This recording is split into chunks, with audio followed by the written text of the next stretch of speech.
This prestigious story is about the love and dignity in the hate of Emperor Russia, 1874, hoping the wonderful everlasting life in the complicated family. Life without a bunch of love, life the soul by keeping the dignity, the honor, the authority, just because living in a well-known and aristocratic family. Freedom, just freedom. This lonely love answer the heart must be on his heart. This new love resembled the flap wings and blossomed flower. This is a force. She isn't meant to. Karenina. The deepest heart wants love, the dignity, and the happy family to be hers. But I, the right fate.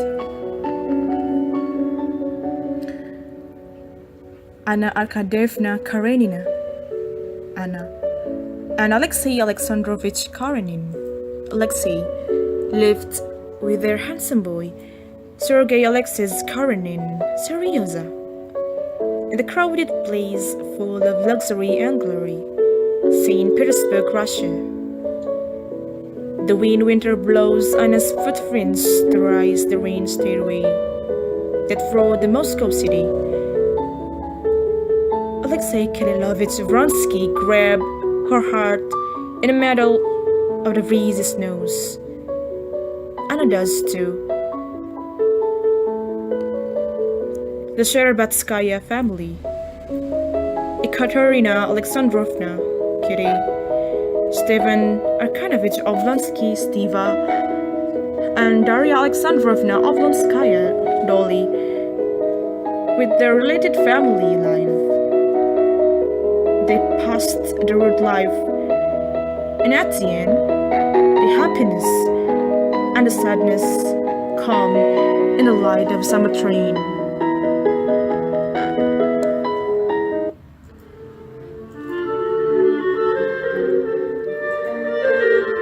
The story begins with Anna's arrival to her brother Steva Oblonsky's home.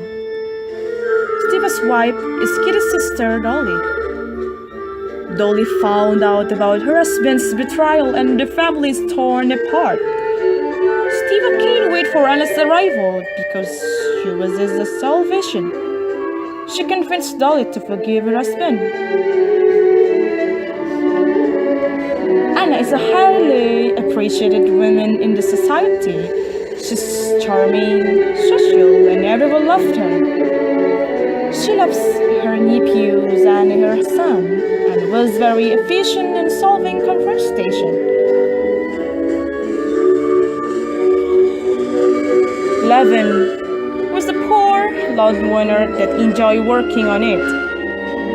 He was immensely in love with Kitty, the rich noble's daughter that had her hopes up for an engagement with Count Vronsky. Levin was disappointed and went to Moscow to dedicate himself to his job and property. Vronsky met Kitty, but to her disappointment, he was not interested in the marriage. On a ball, he fell in love with Anna, and the situation throws Kitty to desperation. The doctor suggests to her parents to take her out of Russia for a while, so they go on a trip together. In Germany, Kitty recovered, forgot about Vronsky, and invited the new friends. Levin looked for her again and proposed. She accepted and they got married. Despite Levin's jealousy and insecurity, the marriage was happy and permanent. Kitty showed to be extremely compassionate and felt restrained while she was taking care of Levin's ill brother, Nikolai. Kitty had a son which made her even happier. Levin is shown as the character that's still looking for himself even after the marriage. He found faith in God, but deep inside he knew that only she can solve his problems. But in the end, he found the meaning of life.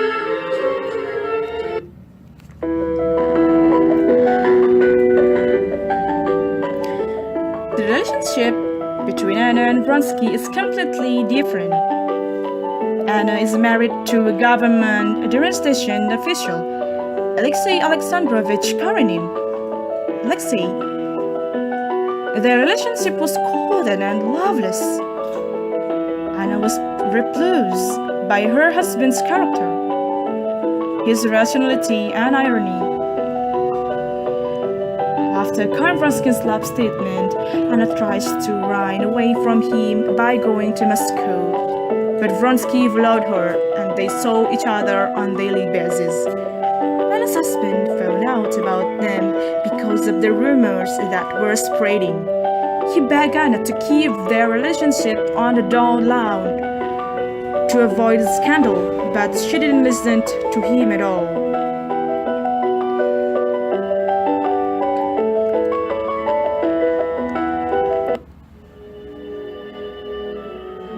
Anna got pregnant with Vronsky and told him the news a bit before his participation in the horse race. The heavy news almost killed him, and Anna's struck facial expression gave away her feelings for him. On the way, Anna admits her relationship to her husband, but she refuses to divorce her. He forbids Vronsky from seeing Anna in their home. Months in suffering go by as Vronsky tries to convince Anna to leave her husband. She gave birth to a baby girl, and in the post-birth delirium, Anna begs for her husband's forgiveness. He accepts her and her newborn, and the news shocks Vronsky so much he tries to shoot himself.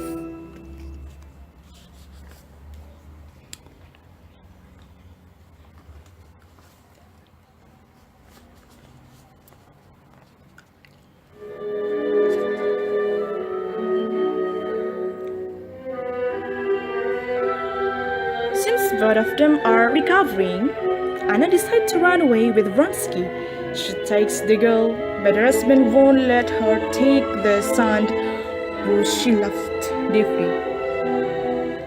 They move to Italy, and Anna is happily in love. After a while, her sufferings for her son become bigger, and it makes her go back to Russia.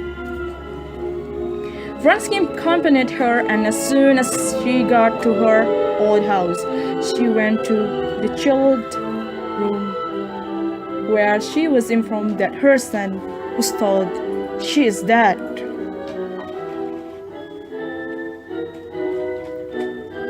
Anna isn't the favorite one in the Russian society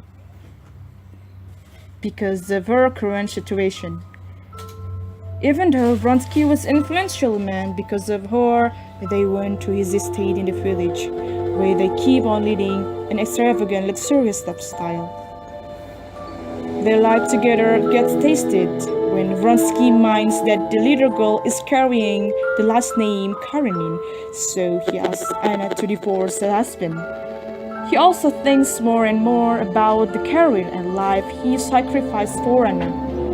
Anna becomes more possessive, jealous, and craves her old life. She gets hysterical and starts taking morphine late at night. Her severe depression makes her throw herself under the train, for she can't get over her death and lives an empty life. In the end, he applied to volunteer in the Serbian-Turkish War.